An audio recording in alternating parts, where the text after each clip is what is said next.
Hello mga idol, kain tayo. Panda Express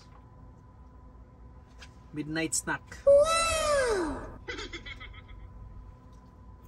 Teriyaki chicken, ang sarap. At saka yung veggies. Walang rice muna kasi nagda-diet. Oh no! Katatapos ng microwave.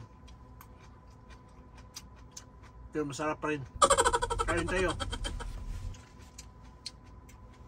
Meron din akong eggnog. White wine ito, mga kaludi.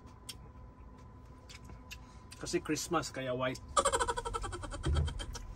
Okay mga kaludi, tapos nang kumain. Midnight snack. So, third video ito sa series na 1,000 years later. Homeless Pinoy sa USA. Sa last series natin mga lodi, I did try to explain why the title is homeless instead of jobless. So, the reason behind that is I'm gonna be staying inside with this RV for the duration of this series. So, we're gonna be traveling from Seattle, Washington to Toronto, Canada using this RV mga lodi. This part 3 series of the Pinoy homeless sa USA is I'm gonna be giving you a tour sa RV mga lodi from outside to inside.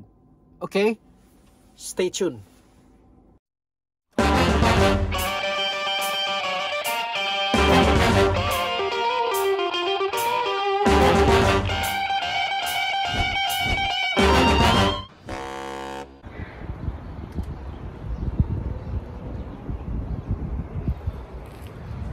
Kuno mga lodi, hindi na mapugnan, hindi na mapigilan, ang saya-saya. Gaya ng unang sinabi ko mga lodi, yung purpose ng Class B is pwede mo siyang mapark sa regular parking gaya ng ibang sasakyan.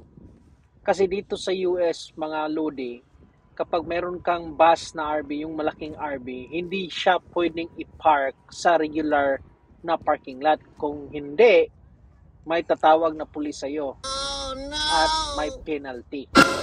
So, kasi ito, Class B ito, van, pwede i-park kahit saan.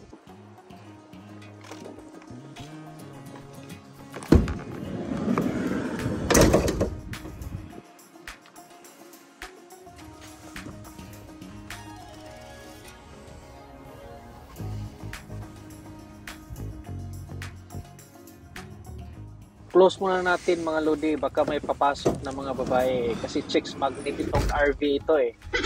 So just make sure na walang papasok.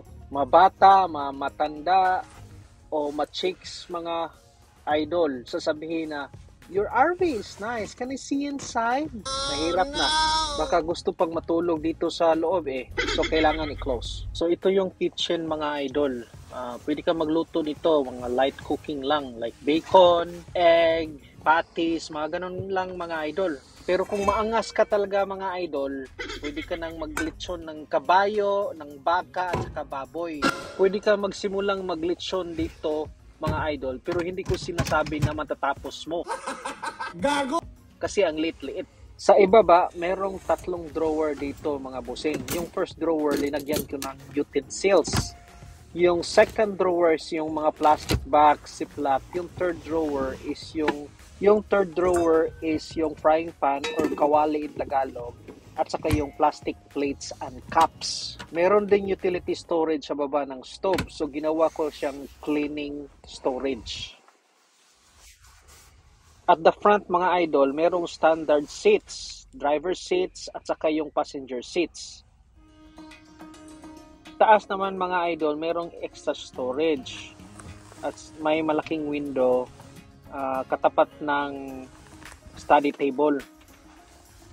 Meron ding TV mga idol. Try ko nga kung mag-on. Ayan.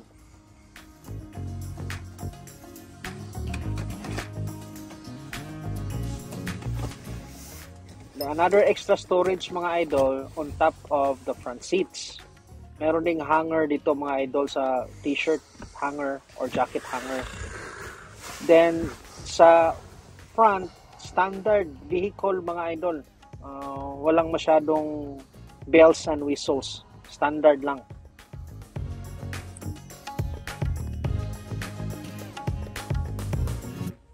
This is where the magic happens mga idol. Kasya to 2 tao, kaso mag-isa lang ako. So kung may mga kaibigan kayo dyan, yung maganda ha, sabihin nyo sa akin kasi kulang ng 1 tao dito, kasyan 2.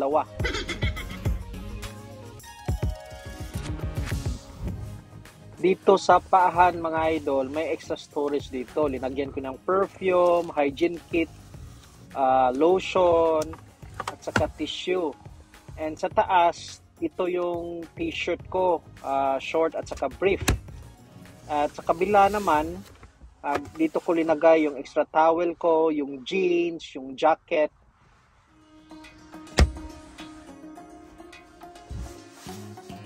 Ito namang cabinet na ito mga idol, ginawa kong pantries. So sa itaas may mga vitamins ako dyan. Yung pangalawa, from the top mga idol, nandyan yung mga suka, yung coffee maker ko, yung patis, nandyan. Yung rice cooker ko at saka toiletries na sa ibaba. Meron din akong fully functional microwave oven mga idol. At saka fully functional refrigerator mga idol with freezer. Yung sa itaas, yun yung chiller mga idol. So, may water dyan, may whey protein, may wine, at iba't ibang klase. Sa ibaba naman, ito yung freezer ko mga idol.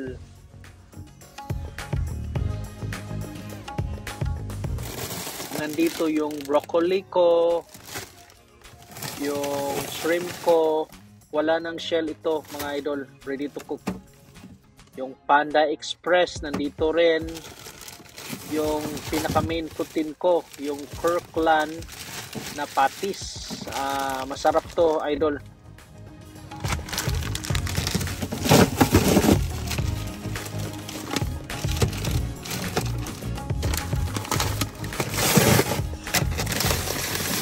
Then meron din akong meatballs ready to cook idol. Magaling to, pwedeng prituhin, pwede rin ilagay mo sa noodles. Diretso-diretso na, finish na.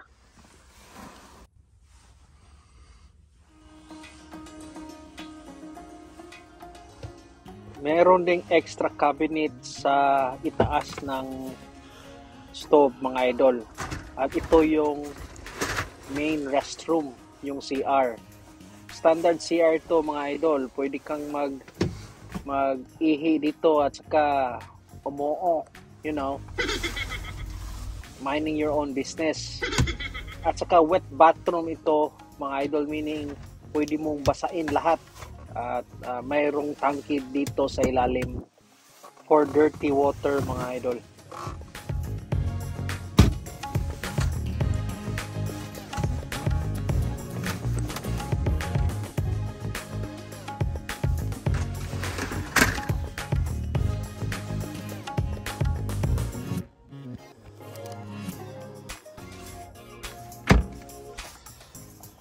Ito naman yung pinaka main table ko idol. Dito ko ginagawa yung lahat ng video editing ko mga idol. At saka yung mag-watch ako ng movie dito rin. Yung price point ng Class B na RV katulad dito mga bossing is pareho lang din sa Class A, yung malaking bus.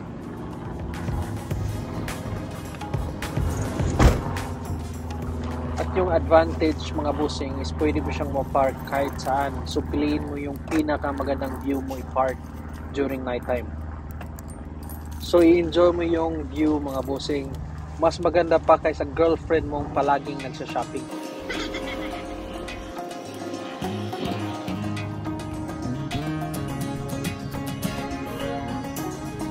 Anong sa tingin nyo mga idol? Kaya nyo mabuhay ng at least 30 days ng RV na to? Please write your comments down below kung pwede ba. So, for me, I don't know yet. I have to try it. So, ito yung end ng video. Ang next video is papakita ko kung paano magluto inside RV. So stay tuned for that, and please share and subscribe. Thank you so much, and see you on the next video.